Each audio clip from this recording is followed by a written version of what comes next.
On this week's episode, we talk about the life of Chuck. And other pop culture news from the week.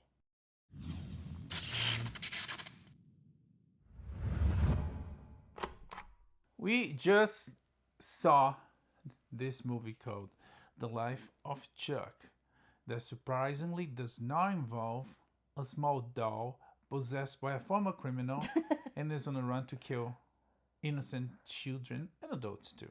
Yeah, because that's Chucky. This is just Chuck. Oh, that's right. Okay. Yeah. Important difference. Either way, yeah. Yeah. Syllables, vowels, they're important. They make a big difference. A Y guys. makes a difference, right? It does. It sure does. Makes a man, makes a woman, makes a doll. Oh my makes gosh. Makes what a journey we've already been on. We're like 3 sentences in. Anyways, Life of Chuck, based on a Stephen King novella. Mm-hmm. And out of the gate, that's things I have with Stephen King. And I watched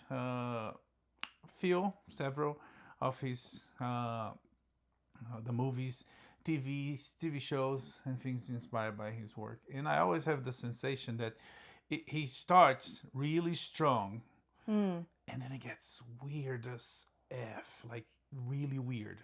Like what the heck? And his short stories, on the other hand, it's like he has no time to get weird. Or very little time to get weird. And for me, it worked so much better. I think he's better at those. But again, he has his audience. He's successful. He does what he does, and people like it. It's not bad. For me, it just like starts in a way and then pivots in a completely different way, gets weird, and I don't know. I think. But anyways, let me get to the point. There's this one I can't remember. I think it's The Stand. It's about this virus killing everybody. Yes. And it was like a post-apocalyptic scenario when people die. There's people that are immune to this virus and they don't die. And it was like, sort of like The Walking Dead and zombie worlds, or very few people survive in this apocalyptic scenario. But then towards the middle and the end, these people start having dreams with this old lady that looks like Yoda and calling them to the desert, and then they have to go there. And then there's the half of the immune have dreams with this dark crow calling them to join a gang of bikers in the other side of the desert. And then there's this like religious spiritual fight in between the hosts of the good guys and the bad guys survivors, and it's like, oh, I thought this was so sci-fi, and it becomes like weird, Stephen King weird. What he does. The short ones he does, like Shawshank Redemption, The Green Mile, right? Which I haven't seen yet. You haven't seen Green Mile? Oh, we're gonna see something right after this. Oh, okay. So I think it is. This one is a novella, is a short story, or what's the definition of novella? Novella is like in between a short story and a novel. Like it's either a really short novel or a longer short story. Yeah. It's like anyway. If I remember correctly, it was part of a collection of. That sounds right. Of those type of short stories are usually published as collections. Anyways, so this one very interesting.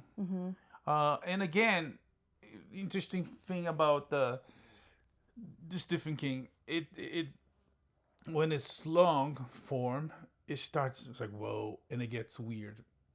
Interestingly enough, this one starts weird. Yeah. Because the structure of the film starts in the third act. Yep. But besides that, and I'm gonna talk more details. It was fun. It was entertaining. It was compelling. It has like multiple layers. The cast was good. From my sources that read the book said they didn't change much. They stick to the source material. I will say this is the first Stephen King that I've seen that I've thought, I want to read this book. Possible exception of Shawshank Redemption. Shining. I don't know that I want to read it. Doctor, what's the sequel called? Doctor Sleep? Doctor Sleep? Yeah, well, partly because I'm not super interested in reading, like, horror. Because, like, when you read, you get into it, you create the universe in your own mind in a way that's a little bit more intense. IT? than with a movie. You liked IT, the British adaptation, right? The Oh IT yeah, I see crowd. what you're doing there. Yeah. Love the IT. Yeah. No. Anyway, the point is, but this one was like very interesting and yeah, I don't know, emotional, compelling about the whole like experience of being a human being. And yeah, the cast was fantastic. I felt like this is one of the best things I've seen Mark Hamill in, where you really get to see Mark Hamill as like just really, I don't know, acting. Oh yeah, I thought he really shined in there this. There was actually a small change that the readers didn't actually bother about it. It was like they increased the role of Pops, or whatever his name is, on the movie. They give you a little bit more importance, and yeah, there was definitely one of his best roles. Mm-hmm. Yeah, I thought he did a great job, and he is kind of a Stephen King super fan, so I was like, good for you, buddy. Yeah, since he's a you know, after old and cynical and grim and loser Luke Skywalker, and Mark Hamill is kind of in his life going towards that. It was a concern that he would play the same character in this movie, and he actually does play a very a good role model, a good parent. He tries his best with what he has, and I thought it was nice, and the shocking and the dramas, the things that the character have, it was like it's very you feel it with him. Empathy might be the word. Sympathy. This is an extremely emotional movie. Yeah. I feel like the whole time they really bring you on every character's emotional journey. I was a wreck by the end. But like in a good way. But anyway. Oh, by the beginning. Yes. Right. Because what is time in linear storytelling? Yes. No, it was very interesting movie. I liked it. Again, the cast was really good. The minor expansions on the source material were acceptable, and it turned out to be a really good product. It was acquired on I think it was Toronto Festival, and that sounds right. But it took a while to be released because it's very independent. Not a big studio got it, but it's fun. Directed by Mike Flanagan, who's known for directing horror movies. As a matter of fact, we're gonna talk about Clayface later. He's gonna direct Clayface. Oh. Yeah. But we're gonna come back to it. But yeah, Mike Flanagan directed, based, and I think he wrote it too. But based on the Stephen King novella, The Life of Chuck. It's very like the book, and again, I didn't read the book, so I can get to those details. But it feels like, even though reading the book, it feels like it's very.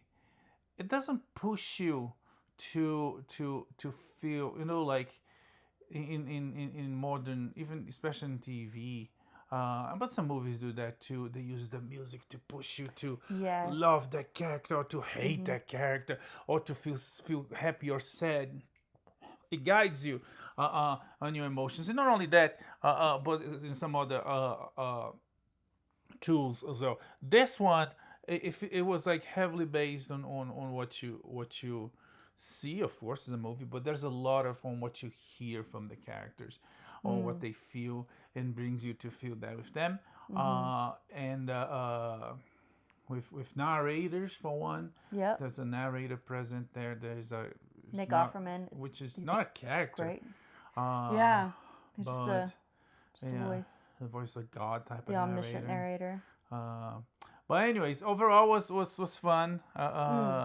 It's one that if you're a Stephen King fan, you definitely should see. If you're a Mike Flanagan as well, and if you want to see something interesting, the slow pace, but it has a lot of. It's a beautiful story. A lot of heart. Yes. The Life of Chuck is available in theaters everywhere. Again, it's summer. There's a lot going on.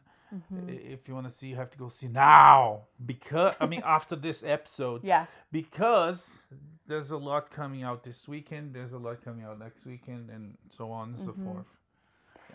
Yeah, it's a lot. So yes, this one I would definitely recommend. Go check it out. If you're more in the mood for streaming or something a little bit more action, comedy, whatever, Deep Cover is one we saw yesterday that I super enjoyed. That was very fun. It was fun. On paper, the concept is like, this is dumb. But again, there's a lot of dumb concepts that become interesting properties, like 21 Jump Street. Wasn't it like a narc in a high school? What happens was like they hired cops that could pass as teenagers to go to high school to get the criminals. Yeah. It's just like on paper it's like but it became a show and then became a movie. And anyways, this one it's that, but it turned out really fun. It did, and I think a lot of it is in the execution and the casting decisions, which were so well made. So we have Bryce Dallas Howard, we have Orlando Bloom. Probably my favorite role that I've seen him in since The Lord of the Rings. Like, he played Jason Statham, basically. Spectacular. So funny. And so funny. And then the guy from Ted Lasso. Tons of backstory. Oh, he's so funny. It's like he's mocking like every act. Oh. I feel like he was mocking himself, but like his coworker. It's just so funny. So the premise is we meet Bryce Dallas Howard and anyway, we meet this trio. Two of them are actors. Bryce Dallas Howard is teaching improv comedy. Orlando Bloom is like trying to find a job as a serious actor, but everyone just wants him to do like ads and stuff. And this cop reaches out to him reaches out to her and is like, "Hey, yeah, I need some people who do improv to come do this, like, help me with this undercover sting. Really simple. You walk into the gas station, you ask for like counterfeit cigarettes, or something. Like, it's supposed to be really simple and low key. But the premise of improv is this whole idea of yes and so they sort of yes and themselves into like the middle of a massive drug ring and like organized crime and assassins and all this other stuff. Getting really deep. Yeah. Yeah. So deep. And anyway, shenanigans, malarkey. It's just, like you said, on paper, it sounds dumb. But because of who they got to execute it and how it was, like, it was hysterical the whole time. Yeah. I thought it was very funny. Sean, what's his last name? Sean Bean. Oh, Sean Bean. Sean Bean. Yes. Ian McShane. And some other scary fun names. There's this duo of cops, and one of them is like a super dork about. It's like he's just happy to be there. You have to see this. I know. His partner's like, "What?" He's like, "Sorry, I've always wanted to say that." Like half of his like, "Sorry, I've always wanted to say that." Yeah, he's super cop nerdy about cop things. It's funny. It's Anyways, Deep Cover is available on Amazon Prime Video. It's fun. It's Nick Mohammed, that's the guy. Nick Mohammed, yes, from Ted Lasso, who basically plays the same character. It is basically the same character, but like the sweet version before his journey to the dark side, which was such a weird. Even though not spoiling this one, but he becomes the Esquire. Anyway. Yes, the Squire. Anyway, the improv moments was like, McGuire, go do that. it's actual movie tropes, but when the improv is even funnier. It's so funny. Also, Patty Considine. I don't know how to say his last name, but we've been seeing him in Mobland and House of the Dragon. Oh, that's obviously. Right. Yes. So they actually bring some like pretty heavy hitters. I feel like to a comedy. Takes place in London, so all the London criminals accents. They go eat fish and chips and talk to the governor.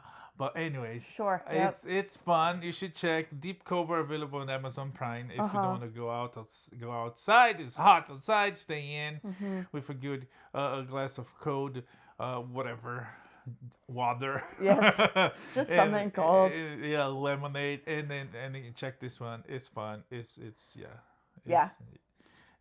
the one we saw on streaming. We also saw another one on streaming. This one, they're both brand new. The Deep Cover just came out, and this other one just came out. It's called Echo Valley.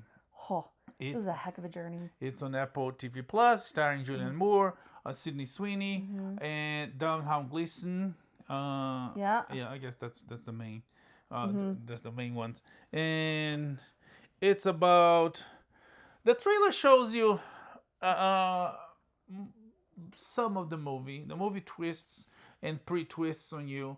Like the beginning of the Yep. movie, the first act, almost entirely doesn't quite correspond to what the trailer shows. The trailer kind of shows you the movie from second act. In the first act, there's a lot about the characters that come to play, and I don't know, maybe not the entire first act, but it feels like it's the first act. But basically, it's a story of a mother and a daughter, and their life and problems take them to deal with deaf Stuff. Yeah. deaf criminals, and it's there's some twists, there's some surprises. Yeah. I think was all things considered was maybe a bit long, but it was good. Yeah, I thought it. I don't want to say I enjoyed it because it takes you into some pretty dark places. But I would say like the theme or like the driver or what drives the plot is this idea of the unconditional love from a parent to a child and what that unconditional love looks like. And but then we also get into things like addiction and grief and mourning and things like that. And yeah, so you do go to some pretty dark places, but Julianne Moore I think is fantastic in it. Fiona Shaw is also there. Briefly, I thought it was really interesting. Don't watch it when you're in a bad mood because it is overall a downer, but like I don't know. Yeah. Everyone turns in great performances. It's a very interesting, compelling story. I didn't know really what was going on until like I wasn't really sure what to expect until we kind of get to the end and then it sort of comes together. But yeah, I thought it's interesting, well made. That's what I'm saying. I was like, I don't know where they're taking me, but geez Louise. Yeah, I wouldn't say a downer, but I'll say there's a character there that like generates like hate. You're gonna hate. Oh yeah. That character. Yeah, it's like maybe not a downer, but like you spent some time in some dark places with like addiction and death and hopelessness and yeah. So maybe not overall a downer, but just. You know, but you might want to watch some Bluey when you're done. Life will find a way, and hate for that guy. You see, you have to see. I mean, yeah, you have to see if you want to see. Donald Gleason is a good actor because, like, sometimes I just love the guy, and other times, like, wow. Oh, but we passed the love part. It was like now he only portrays. He is leaning into the villain. Guys. Yeah, that's true. It's true. And I don't know, but anyways, it's good. It's on Apple TV Plus. You should see it. It's very adult one. Nothing we see this week is for kids. No. Okay. I mean maybe Life of Chuck is what, PG? Life of Chuck? I'm trying to remember. I'll look it up. I'll look up the rating. Yeah, because even when they talk about the bad things, the dark things that happen, they made sure it's not explicit. It's actually R. R? Yeah. Okay, maybe language. Maybe there's some language. Yeah. Go. Where's the graphic? Go up. Down. Sorry. There's a police. Keep going. Okay. Keep going. Oh. Keep going. Well, keep going. This is a exciting moment of the podcast that I keep saying where keep we're going. scrolling through the IMDb. Oh, they don't have it? Yeah. Oh, right there. Oh, there we go. For what? Well, this is just Profanity. the parents. Oh, R for language. Language. Yeah. Okay. So yeah. So I guess there's people things people say that make it R, and again there's this whole sector of the market that the industry that say that there's a market demand for R and they push for movies to be R, even though not necessarily they could be or they should be. But anyways, we just watched a movie the other day that was fantastic. It's The Day of the Jackal. Wasn't it rated like PG? I think G? it was PG. No, not PG. G. Definitely not G. And it was just so many boobs. Yeah, and several butts. Yeah. So ratings. I guess it's a French movie, right? For them, I think it was British. It was British. But even regardless of where the film is made, that rating comes from the MPAA. Oh, that's right. Yeah. Yeah. So I guess I'm saying different times. Ratings. You need to take ratings with a significant grain of salt. Yeah. Anyways, Yeah. the other thing we watched. What else we watched this week? Second season of Fubar. We talked about all 3 movies, right? We did. Yeah. Okay. Going down the list. Yeah, and Fubar. Arnold Schwarzenegger, Monica Barbaro, that lady there's funny. Mm-hmm. That guy, Justin Long, David Wallace. It's David Wallace. Yeah. His name's not David Wallace. Well, anyways, It's not Justin Long. on this, it's not Justin Long? No, it's a guy who looks like Justin Long. It sounds like Justin Long. What's his name? I'm looking it up. It's not Justin Long. It's not Justin Long. Huh. Bahusho. Jay Bahusho. Right? Let's find out. Fortune Feimster. Fabio, where is he? Yeah, Jay Baruchel. Jay Bahusho. Yeah, that's right. Yeah, Justin Long is. Yeah, anyways. Definitely the Justin Long type. Anyway, yeah, Netflix original show. It's a spy show. It has like the vibes of True Lies. This one even has cameo for True Lies. But Arnold is old, so he's close to retirement. He has a family, wife, kids.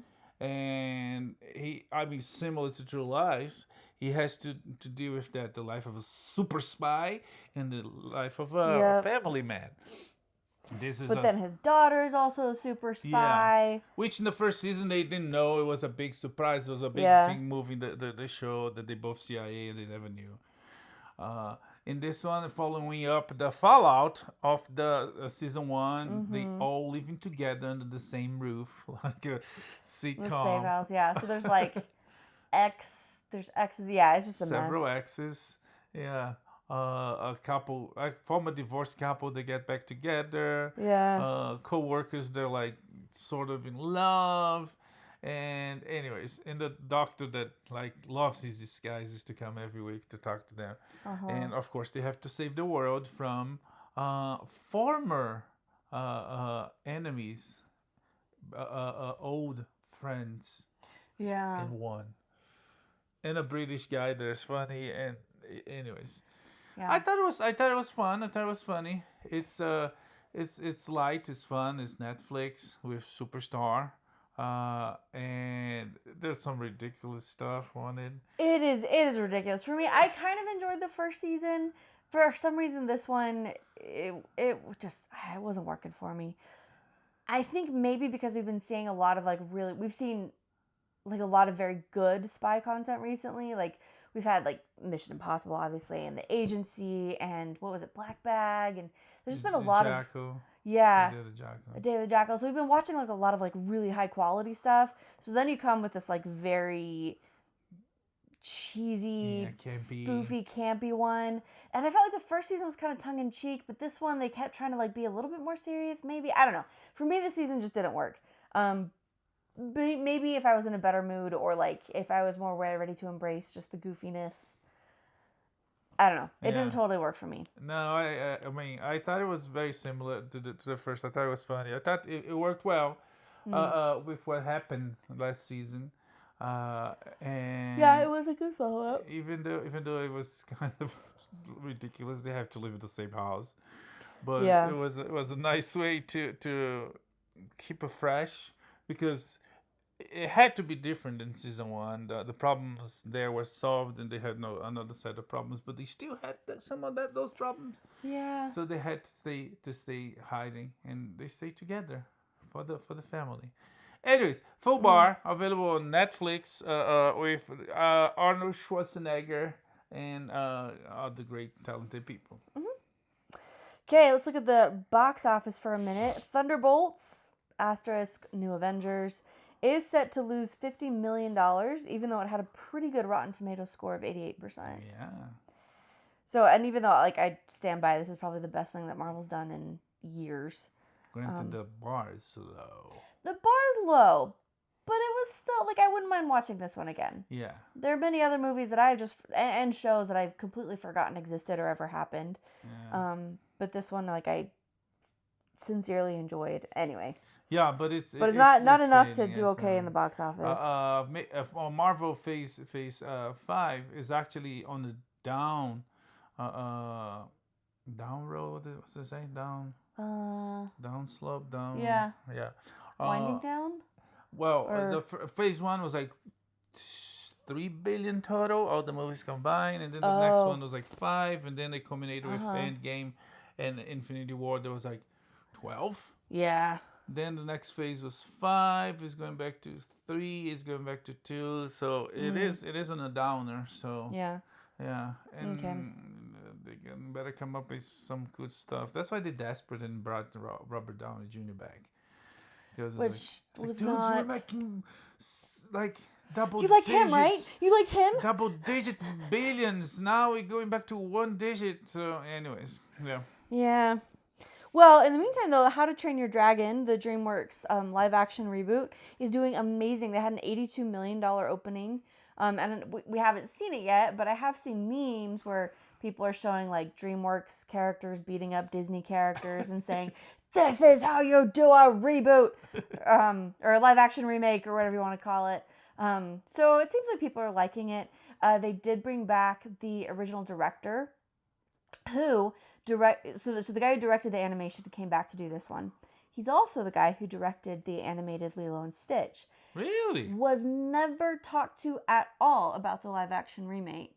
Oh, I see. And he was diplomatic, but suggested, you kind of talk about, like, he's someone who he knows and loves the characters and loves the story and gets it in a way that maybe a new director isn't going to get, and maybe that's affecting things.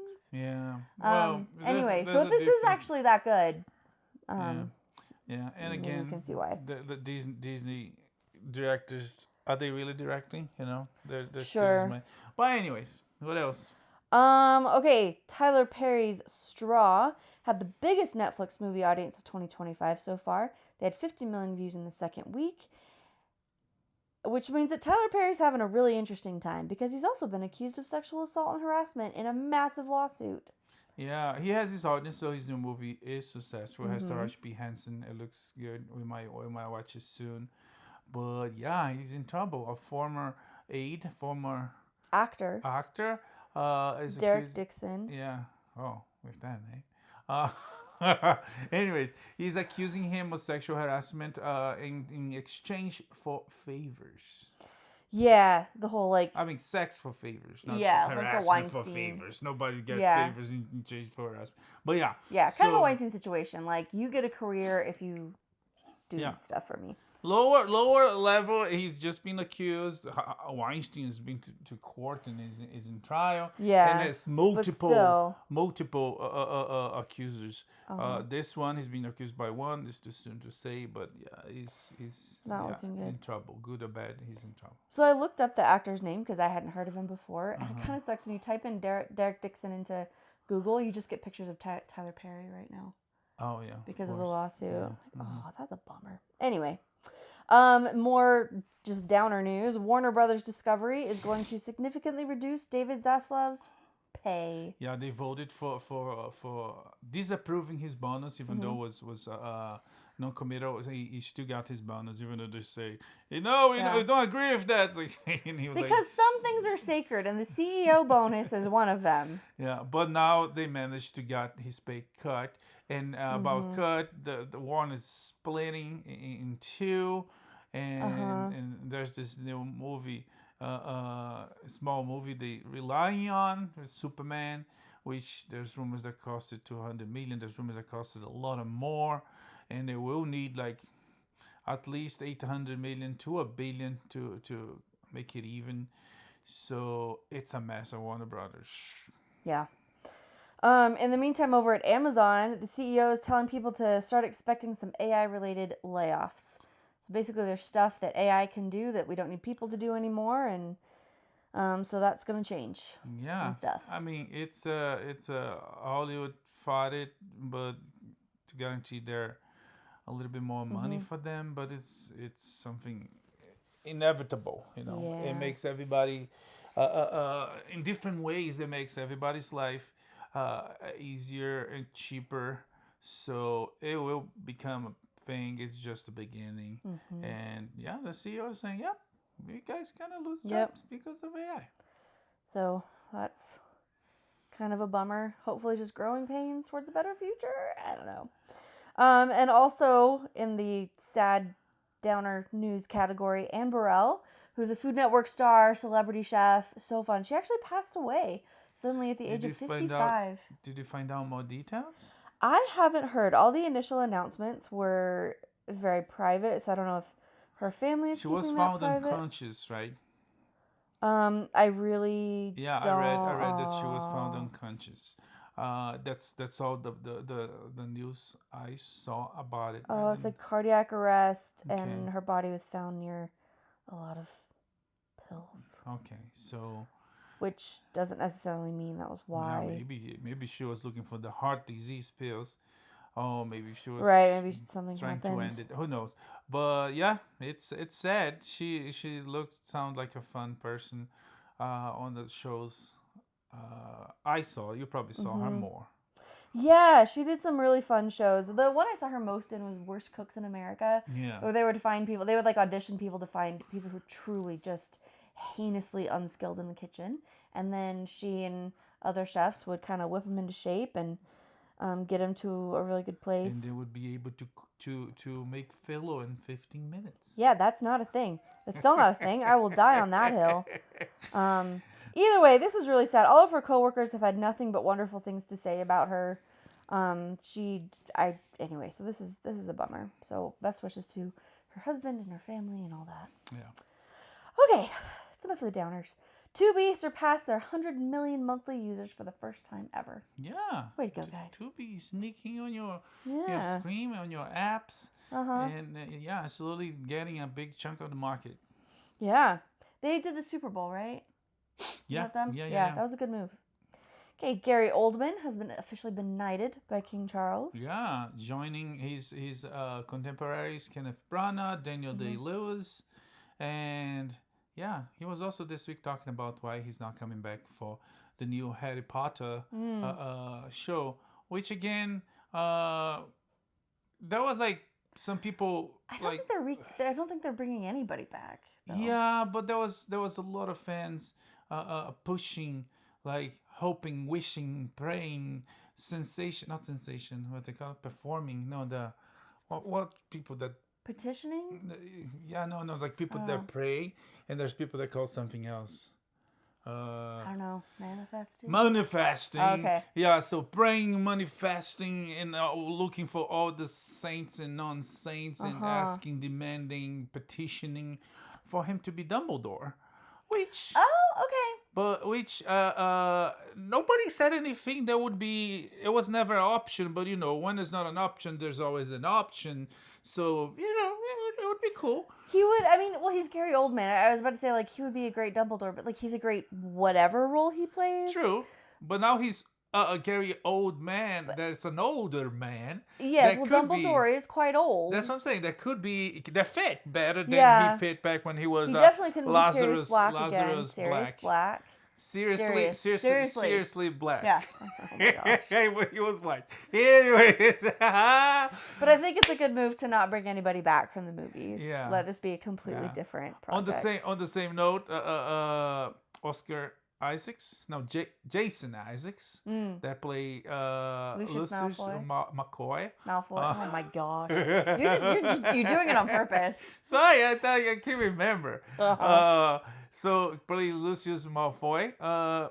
He was asked, because people ask, he was asked about what he felt about the casting of the new person to be Lucius. Yes. And he said, "I wish him the best. I wish him good luck." And some new generation. It's like it's tough to play. Not everybody can play the same character for decades. Yeah. Like Tom Cruise, or like Rocky, Stallone, and it's not for everybody. This is even different though, because it's the same character, but in a different format, like in it's a retell, TV show, right? or a retelling. It's a completely.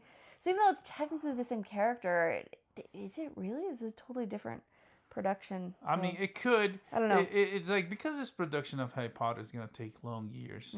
They say like something like 10 years. It might not be the case for the movie generation to do it, but of course with this and I mean the movie generation to do what I'm about to say, but of course at that point, the generation making this show might be ready, and if the show brings the audiences, it brings success as they want, or even is more successful than they expect, I'm pretty sure they're gonna start making sequels, meaning post Harry Potter books, and doing more and more. There could be following up. It's just natural, Mm-hmm. because you're dealing with people that cannot stop making sequels. And Game But of it's Thrones. also- Game of Thrones was over, and then they decided, let's do more, and now more, Sure. and more and more. So Well, after because some 10 of years, these worlds like have room to expand and Yeah. have room to grow. I mean, you could say the same thing with John Wick. Like John Wick could have been a one and done movie, but there was room there. For a universe where you can like build and expand and do more and more and more. uh-huh. And I'm not mad about it. Yeah, but I'm just saying, it's like you can expect after 10 years of Harry Potter, it will create a whole new generation of fans. And of course solidified, maybe, I don't know, maybe we'll lose the fans they had. But it will solidify the fans they already had. And at the end, yeah, it wouldn't take long for them to realize, hey, let's tell the story what happened to Harry and the gang in between the end of school years and when he goes drop his kid to the station.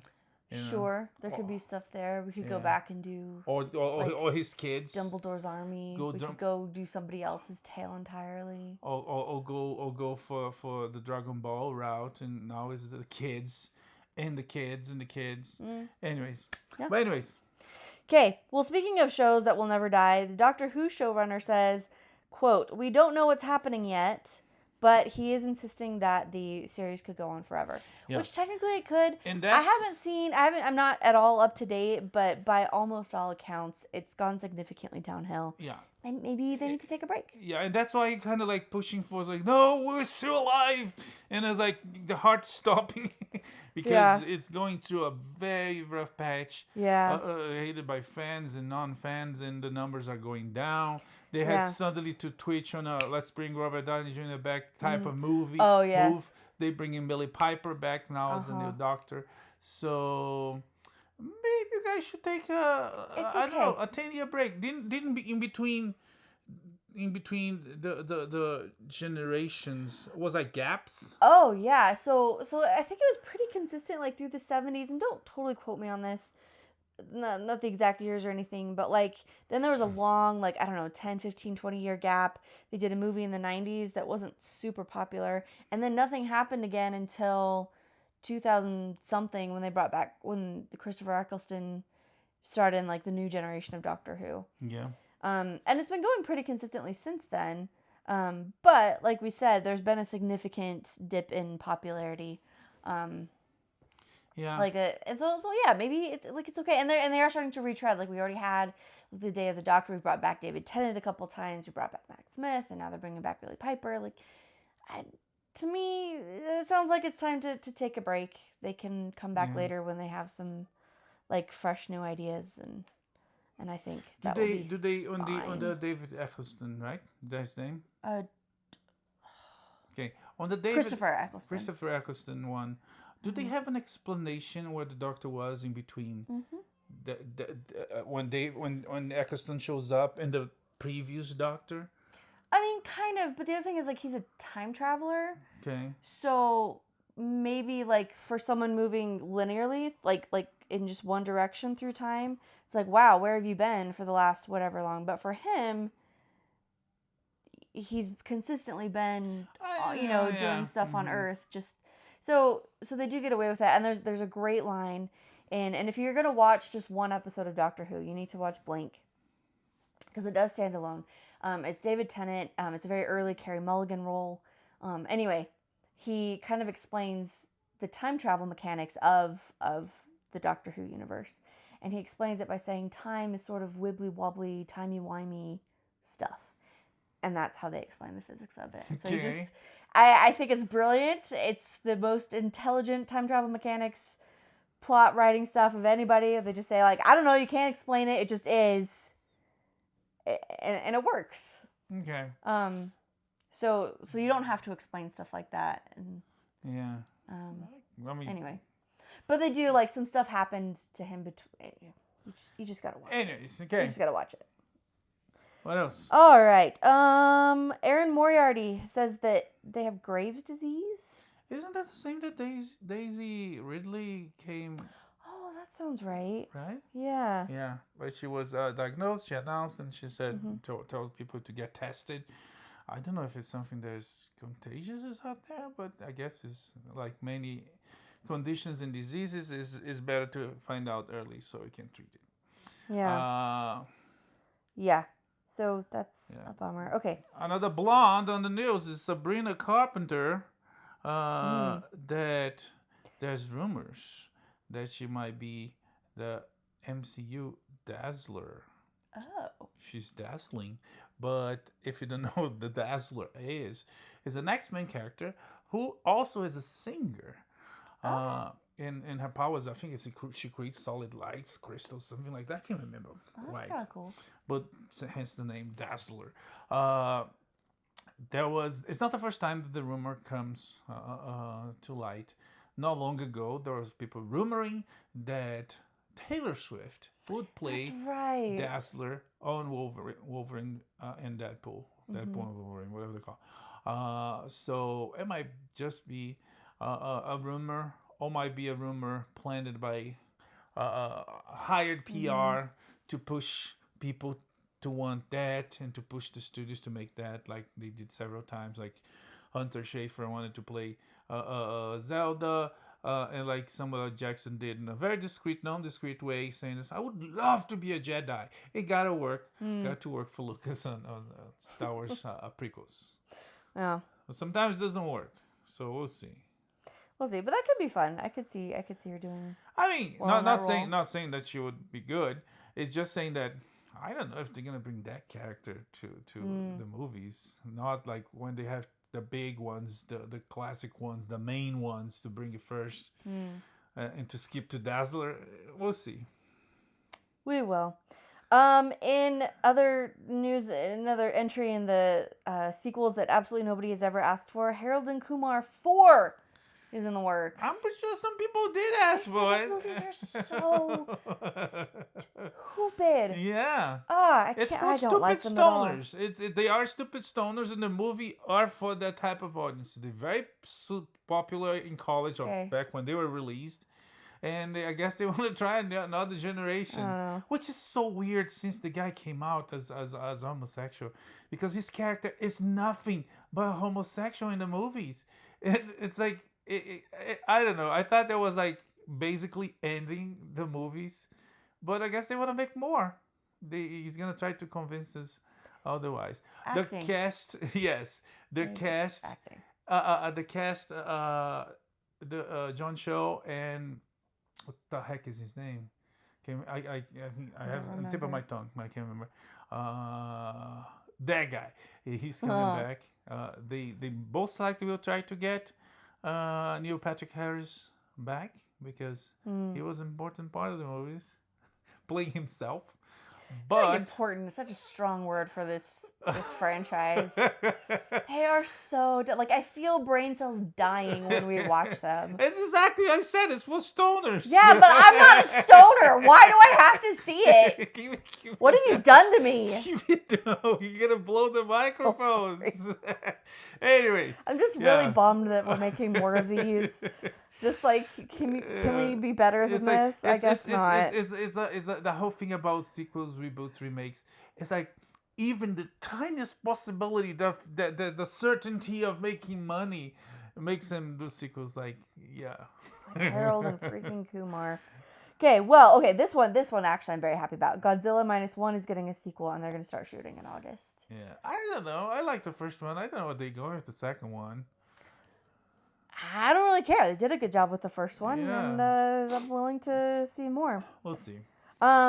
Going back to the past, someone recently hosted a screening of the original 1977 print of Star Wars: A New Hope. Yeah, 35mm. Kathleen Kennedy was there, so she was kind of endorsing, because there was a confusion that could be illegal, but she said no, it's not illegal. It's authentic. It's fine. But people that watched it thought they kind of sucked. It looked bad. Turns out maybe George Lucas knew what he was doing When he restored when it. he restored everything. Yeah, and And cleaned zhuzhed it up a bit. And it is good and ready for audiences to come, eternally. But yeah. One more time that I have to say, George Lucas, I'm really sorry for all the times that I criticized you and jumped on the bandwagon. You were totally right. There's some crazy fans that because in the original, I don't know if you remember or if you knew, but the when they shooting each other, right? The lasers on the originals, they don't have color. Really? They're white. I remember them always being orange, but human memory or green. Red and green. That came later. Originally, they were white. White. So wow. There's some other things like that, and there was like some sound effects, and of course I think the Ewoks. At the end of Empire Strikes Back, I think I do remember the original music. Yeah, I like that better. But again, if they wanted to make like a galaxy-wide celebration, it would not make sense to be. Anyways, they have the expenses for. But there's a lot of other things to the point that there's some purists. It's like, no, it has to be that way. To the point that I think at some point they did release. I didn't buy that one because I was happy with the '97 special edition. But they did release on DVD, Blu-ray, whatever it was at the time. This collection in metal boxes. Or maybe I think I actually did buy it. But it was just because I'm a crazy collector. But I thought it was, why are they releasing that? Here's my money. But it was like on tin cans, not tin cans, on steel boxes. And it was like with like old time original posters. Oh wow. And it was 2 discs. One was the '97 and one was the original cut. They probably worth quite a bit of money these days because I don't see anywhere. Maybe Disney bury it. But yeah, there's fans for that. But the 35mm, people's like, no thanks. Yeah, and like maybe we should really just like cut it out with being like, Lucas went too far and should stop messing with his own work. No, I guess he really is pretty good at what he does. Okay, thousands of Nintendo Switch 2 consoles were stolen from a truck stop in Colorado, totaling a $1.4 million. The biggest video game heist? I don't know if it's the biggest, but it was a big one. Yeah. Yeah. No kidding. Okay, what's going on with the Clayface movie? Meanwhile, didn't I put that on the boxes? Meanwhile, there was shipped to your house. Oh, no, you didn't. I did? Oh. There's like, they like stapling the receipt or something on the box. And there's like piercing the freaking thing. Yeah. Oh my gosh. How bad is the packaging? The staple. Oh my goodness. I hope they fixed by now. But it was. Yeah. All right. Okay, now Clayface. Clayface, DCU new movie on the James Gunn, Peter Safran. It got Mike, Jim, what's his name? Tom Rice Harris. We just saw him on Return. He is a very blonde, very white guy at the island. Oh, okay. Yeah. So he will be Clayface. We don't know what version of Clayface will be, but Clayface is an actor that has like this accident and changes faces. He's shape-shifting. It will be directed by Mike Flanagan, so we might expect horror. Yeah, it could be. James Gunn basically like took his butt out of this. Like, no, this is Mike Flanagan movie. I'm a fan of him. He's gonna do what he wants to do. Sorry, did you just tell me that James Gunn made a good decision? Yeah, or a it sounds coward. Good to me. Sure, but it's kind of like, it's like, nope, it's not mine. Same thing with the Batman from Matt Reeves. It's like, no, it's not ours. He will never be our Batman. But now it's like, yeah, he might be our Batman. We'll see. But again, he said that the Batman story's been told. So why he's making a Clayface movie then? James Gunn is an idiot. So, but yeah, it's coming. It might be very original since he's giving the director freedom. But if the director is smart, he's gonna read the books and grab something from the books, because like some stupid people, Marvel was doing that. Some of the writers were bragging about never read the source material. Yeah, the heck was that about? Yeah, that makes no sense. But we'll see. So disrespectful. Okay, Supergirl is being renamed? Yes. What is that? Yeah. It's one of the stupid trope again Gunn and his minions, Superman was called Superman Legacy.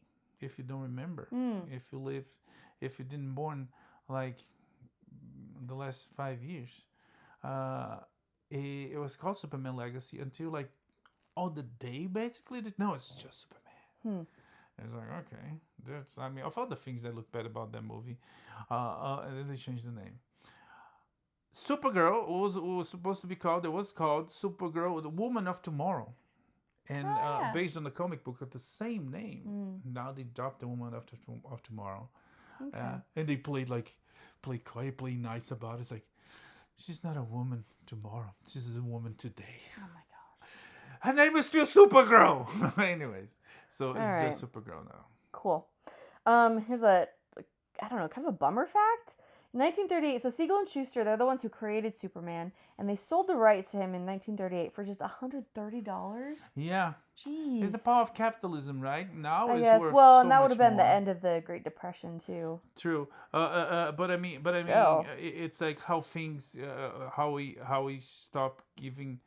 How in the past we had values to food, to clothes, and then we start prospering to a point that we need more than food and clothes. We need entertainment. We need pleasure, and we start putting money on those things. And in the beginning it was little, and now it's a lot, to the point that same contract, right? Yeah. Was the sold, check itself. The check, yes. Yeah. Was sold for $160,000. Just the check, the value, the worth of the characters, of the rights, much more. So now in the Hunger Games, like our main characters are in District 12, and they're poor and oppressed and exploited, and they work and all that. More and more, there are moments like this where I'm like, oh no, we're the capital. Crap on a stack. Yeah. Anyway, that's definitely a we're the capital moment. Although, very happy for the collector who got that. That is a very cool piece of comic book history to have. Traitors season 4 is coming, and the cast, I'm very excited about this cast. Yeah, there's some big names, actors, actresses, housewives, of course. Of course. The mother of the Kelseys. Yeah, Donna Kelsey is coming. Johnny Weir and Tara Lipinski. Yeah.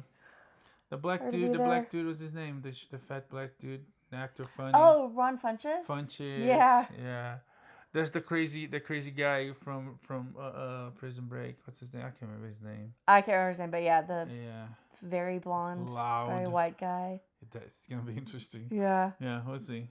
Yeah, so it's shaping up to be an interesting cast, and I know so many people who I would never peg as like trash reality TV watchers who love Traitors. There's something so compelling about this show. It's it's not. I guess, yeah. Well, anyways, never mind. Okay. Henry Cavill's Highlander is going to start production in September. Yeah. So was his. Did not put anything about his. Yeah, he's working on his Warhammer, and sounds gonna be good. He's putting a lot of work on it. Yeah. Guy's having a good year. He's got a baby. Yeah. He's got these great projects. Yeah, he's definitely not a Superman that was just a Superman. He's done a lot more, and he's gonna do a lot more coming. Because Brendan Routh was like, he kind of disappeared the map, came back to do Superman again. Yeah, and this new guy, I don't know. We'll see. He seems. I don't have a problem with him. I'm more worried about the writing, but I think he looks fine. We haven't really seen him, but I don't know if he's gonna get a fair shake as Superman because of like the script he's got to work with. You know. He did say, some people said that the feel is like, just this American way from the other Superman, including Cavill. This one is like, he feels like, I'm a vegan and I'm here to teach you about veganism. Oh dear. Sort of. Yeah. And the whole thing is like, it's surrounded by controversy. The latest one is that they're doing premieres all over the world. They just did one last night in Manila. But it's just for showing the worst sense of the word that they're only showing 30 minutes of the movie. They're so afraid that people will hate and start talking before the big markets open, that wherever they go, they're just releasing like 30 minutes, which is like 1/4 of the So movie. weird. Yeah. So They make weird. a big party outside, Yeah. like red carpet and lights and big Mm-hmm. posters and fans and the big stars there. But they get inside 30 minutes. It really feels like, I don't know. It could be, there could be reasons that maybe they're, I don't know, finishing post or No. something like that. But it really feels like they don't want people to see it. Yeah, until, it is exactly that. Until they've enough people have bought tickets. Yeah. Like they don't want reviews coming out until until tickets are bought or something. Yeah. Anyway. And which is the tickets already like being sold since last week. So yeah, but they still wanna keep it tight because that's a mark of a great storyteller of a story. It's like you have to finish as strong as well or better than you started. Starting well doesn't mean anything. If you start like spectacular and then, anyways, it's true. Okay, let's end on a high note. A few people are receiving some honorary Oscars. Debbie Allen and Wynn Thomas, who are both producers, but also Tom Cruise and Dolly Parton. Yeah, Good for Tom them. Cruise will receive an honorary award for his work towards the industry, and Dolly will receive an award for her charitable work. Oh, that's nice, which is quite prodigious, actually. Yeah. There's a lot. Well, good for them. That's all we got this week. Yes. Yeah. I guess you're going to go see Green Mile now. Yeah. But we'll be back next week with more pop culture news, entertainment, sign? Like. I don't know. Like, subscribe, share. There we go. Tell us what you want, what you really, really want. I wanna say, may the force be with you. Live long and prosper. Bye. Bye.